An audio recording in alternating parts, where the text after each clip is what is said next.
Alhamdulillah,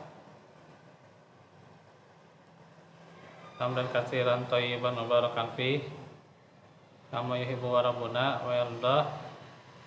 Asyhadu an la ilaha illallah wahdahu la syarikalah wa asyhadu anna Muhammadan abduhu wa rasuluh alladzi la nabiyya ba'da. Alhamdulillah, ikhwatu fillah, di hari ini Selasa yang merupakan Selasa yang kedua di bulan Oktober, kita bertemu lagi dalam pelajaran fikih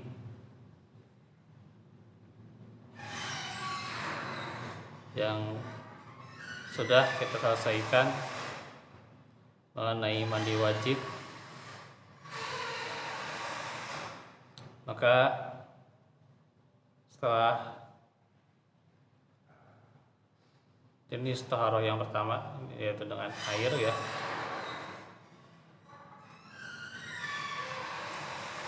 yakni dengan tayamum.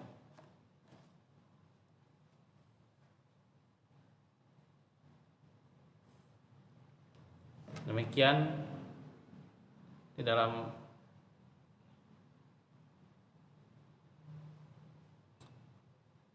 Hadjus Salikin ya, bahwa tayamum ini merupakan thaharah yang kedua.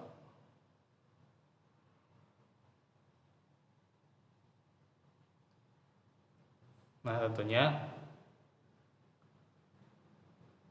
di dalam kehidupan kita, realitanya itu ya, bahwa bagaimana terkadang ya, dalam kondisi yang katakanlah sulit ya, menemukan air, atau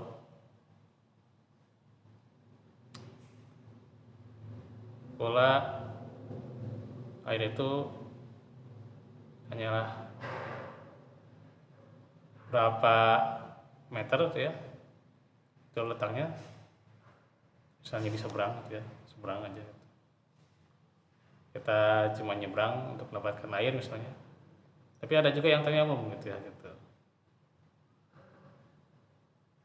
Nah ini nanti perlu kita bahas tuh ya, karena ini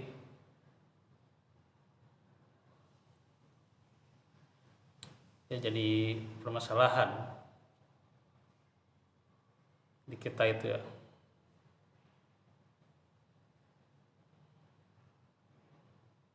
Kadang juga yang lebih tahu ilmunya itu ya, dia tahu di seberang ada air tapi dia tayamum gitu ya. Nah ini harus kita bahas juga ya.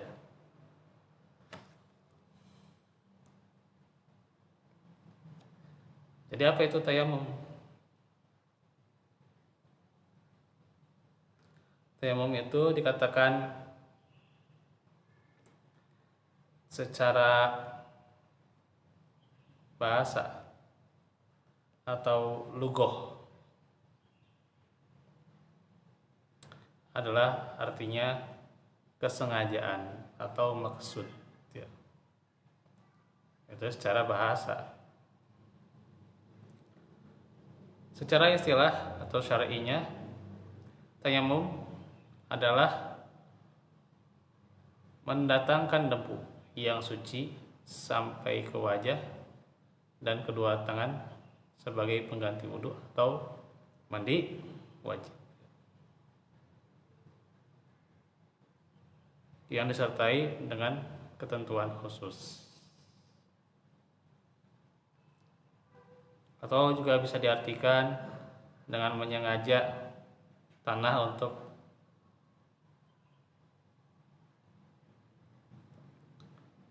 membersihkan atau penghapus muka, maksudnya taharah ya pada muka dan kedua telapak tangan, dengan maksud dapat melakukan sholat dan lain-lain gitu ya. Dan juga dikatakan ya, selain oleh Syekh Muhammad bin Qasim Al-Ghazi dan juga dalam fikih sunnah Syed Sabiq, pula dalam beberapa perkataan juga, tayamum ialah menyapu wajah dan kedua belah tangan dengan debu tanah yang kering dan suci sebagai pengganti wudhu atau mandi junub dengan syarat dan niat tertentu. Nah, itu.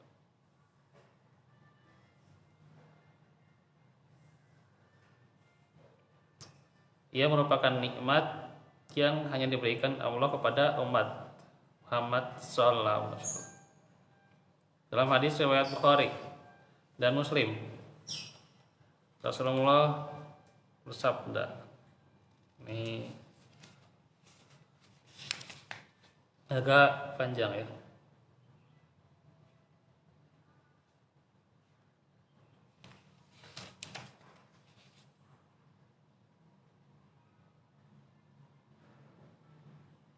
Mengenai ini ya, keluhnya itu ya, kata kuncinya adalah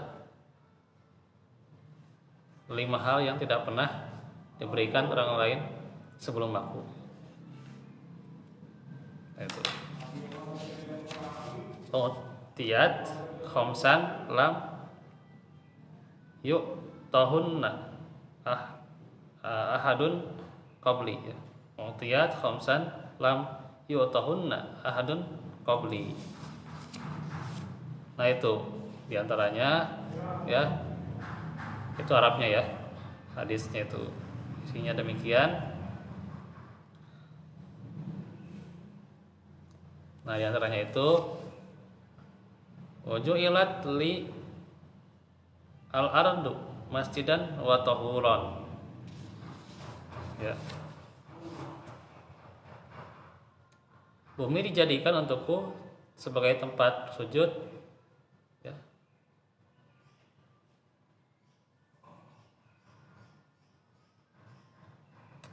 tempat mendirikan sholat dan sebagai sarana untuk taharah ya, yaitu tayamum ya. Nah, itu. Dan juga dikatakan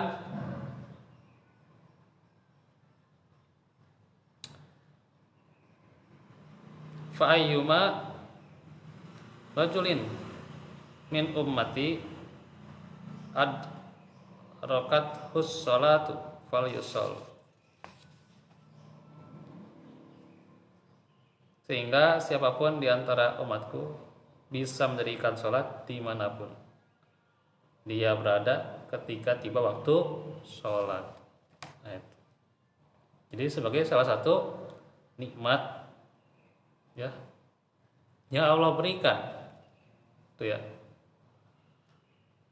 di bumi ini kita bisa berikan sholat, pula sarana untuk taharah.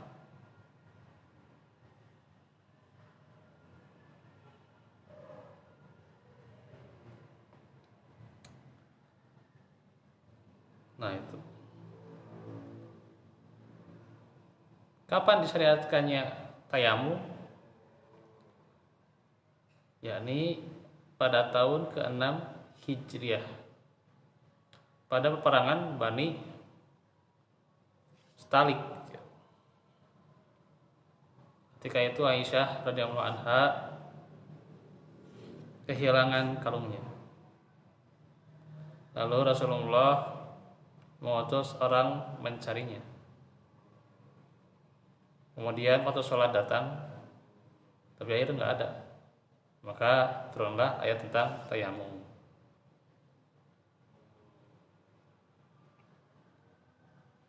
Wa in kuntum mardo aw ala safarin aw jaa ahadum minkum minal ghaiti aw lamastumun nisaa falam tajidu ma'an fatayammamu sa'idan thayyiba famsahu biwujuhikum wa aydikum innallaha kana afuwan ghafura. Dan jika kau sakit ya, atau musafir ya, atau datang dari tempat buang air, atau kamu telah menyentuh perempuan, maksudnya apa? Bercampur ya, bukan hanya menyentuh atau tidak sengaja menyentuh, tapi bercampur ya. Itu sudah kita bahas dalam pembatal wudhu ya, bercampur maksudnya ya.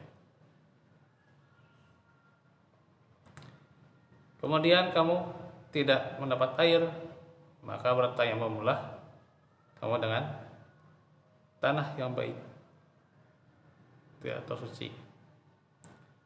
Sapulah mukamu dan tanganmu. Sesungguhnya Allah Maha Pemaaf lagi Maha Pengampun. An-Nisa ayat 34.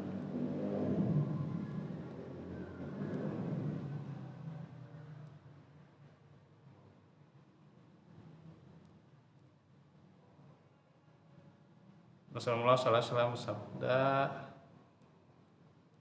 nah ini yang tadi ya sama. Itu di riwayat Ahmad, ini hadis yang tadi ya. Ini yang ada yang riwayat Ahmad ya. Riwayat Ahmad itu beda lafaznya sedikit ya dengan tadi Bukhari Muslim ya. Ju'ilat lanal ardu ini ya, lanal ardu ya kalau di riwayat Ahmad. Kulluha masjidan watur batuha tuhuron. Nah, tuhuron ya. Dari Abu Umamah, nah, kan dari Umamah ya, bahwa Nabi bersabda, dijadikan bagi kita bumi semuanya sebagai tempat sujud dan tanahnya adalah suci ya. Nah itu pola dalil tayamum ya. Riwayat Ahmad beda sedikit ya, hanya maksudnya sama.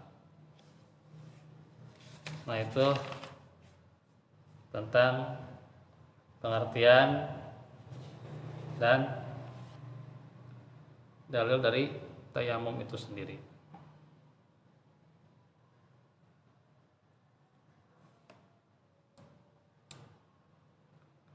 Dan tentunya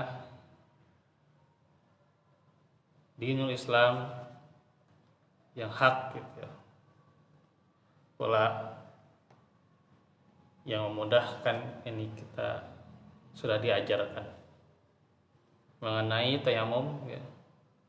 Ada tata cara khususnya, ada syarat ya, ada rukunnya.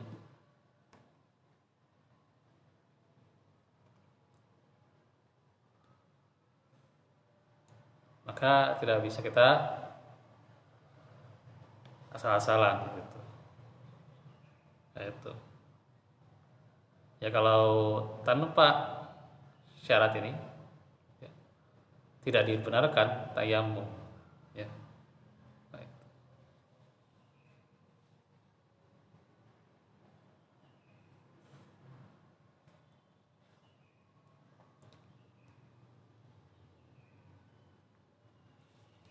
Nah, sini ada penjelasan tapi panjang sebenarnya ya.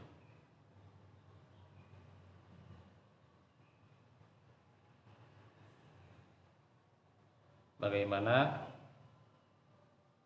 sebab-sebab bolehkannya tayamum.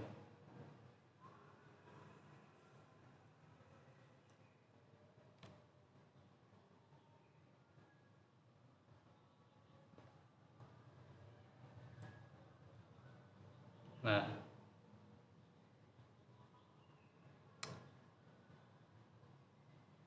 Artinya kalau ini sebab-sebab dibolehkannya, maka tayamum itu ada syarat tertentu ya.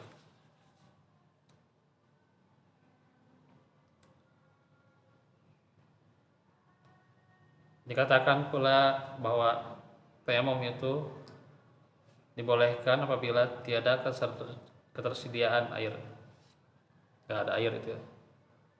Seperti tidak mendapati air sama sekali dalam suatu wilayah, atau mendapatkannya tetapi di sana ada beberapa halangan untuk mempergunakannya ya.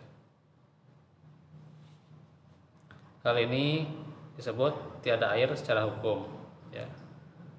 Contoh seperti mendapatkan air nih, tapi nggak cukup, air cuma berapa ya,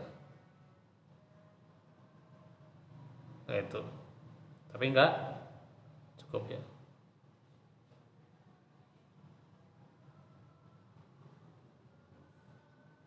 Untuk toharoh, nah misalnya ya sedikit lah gitu air itu,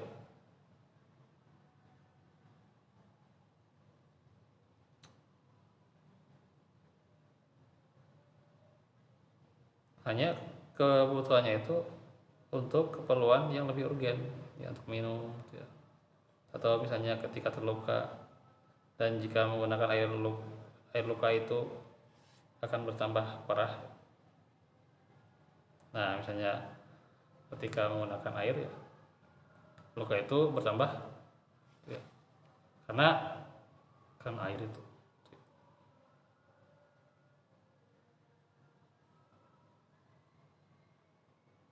Atau bisa jadi si luka itu karena air itu ya, jadi lebih lama sembuhnya ya kalau terkena air, atau airnya sangat dingin ya. Dan menurut tinjauan medis itu bisa berbahaya bila digunakan sangat dingin gitu ya.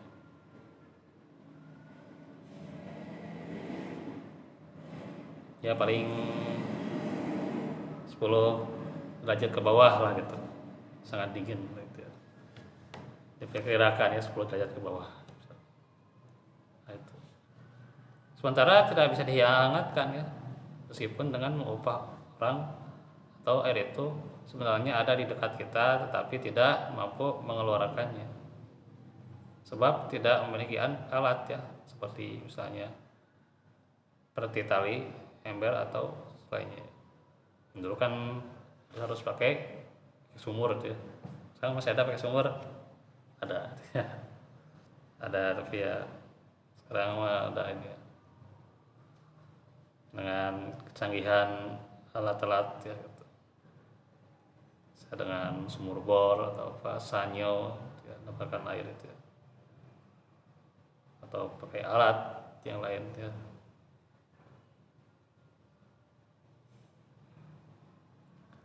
Nah itu untuk menggunakan itu ya. Tapi kalau nggak ada alatnya kan, nah ini misalnya nih, atau lainnya ya, mengkhawatirkan misalnya akan keselamatan diri, kehormatan atau harta misalnya juga ya. Nah itu, atau sakit dan tidak ada seorang pun yang bisa mengambilkan air, jadi sakit tapi nggak bisa diambil airnya itu, nggak ada orang yang bisa disuruh ya itu untuk mengambil air. Maka kondisi-kondisi kritis seperti ini dibolehkan tayamum sebagai ganti dari wudhu atau mandi besar, dan dibolehkan melakukan berbagai peribadahan sebagaimana dibolehkan dengan wudhu.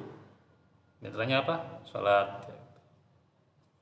Ia menggantikan kedudukan wudhu secara total.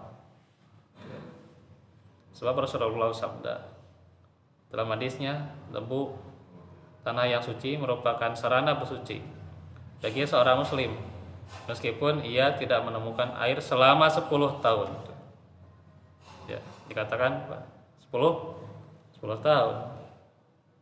Atau air itu berada jauh dari kamu untuk mengambilnya, akan mendapatkan kesulitan. Maka dalam keadaan seperti ini dibolehkan tayamum. Tapi kalau dalam keadaan sehat, kalau jika menggunakan air khawatir waktu sholat habis, nah seperti bangun tidur dalam keadaan junub, ya. Lalu jika mandi, ya, akan segera terbit matahari, maka harus mandi dan tidak berdosa melakukan sholat setelah terbit matahari. Karena apa? Uzur, ya. Kenapa?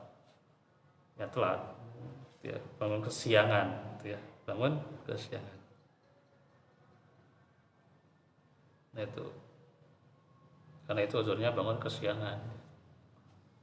Jadi tong kesiangan wae, ya. Nah itu.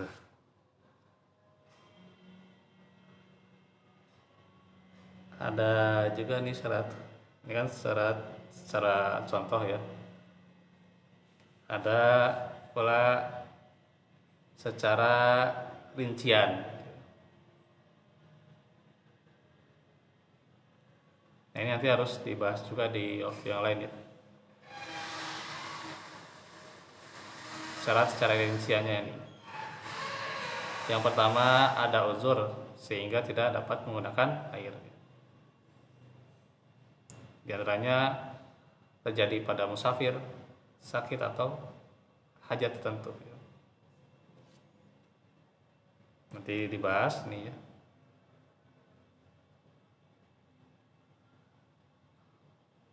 Terus juga yang kedua,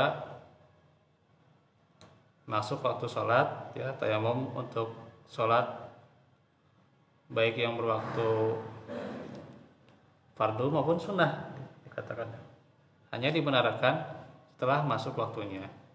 Alasannya tayamum adalah thaharah darurat dan tidak ada keadaan darurat sebelum masuknya waktu sholat. Terus yang ketiga, mencari air setelah waktu sesuai dengan ketentuan nomor pertama, ya. Terus musafir itu mencari air dulu, ya. Keempat, tidak dapat menggunakan air karena uzur syar'i, seperti ya takut akan mencuri atau ketinggalan dari rombongan. Ada juga yang demikian. Kemudian juga yang kelima, tanah yang murni dan suci, tayamum hanya sah menggunakan turab, tanah yang suci dan berdebu. Bahan-bahan seperti misalnya semen, ya, nggak bisa, ya. Semen, batu belerang nggak bisa, ya. Untuk tayamum ya nggak bisa. Atau bercampur dengannya, ya. Itu juga tidak sah kalau yang bercampur, ya. Apalagi ada najis, dia. Ini nanti harus ada penjelasannya untuk musafir bagaimana. Nah itu nanti harus ada demikian, nanti kita akan jelaskan, ya. Segitu dulu, ya, yang bisa dibahas pada teman kita ini. Insyaallah kita lanjutkan di kesempatan berikutnya. Besok Rabu, ya, berarti tentang tafsir, ya. Barakallahu fikum wa lakum minkum. Subhanakallahumma astaghfiruka wa atubu ilaik. Assalamualaikum warahmatullahi wabarakatuh.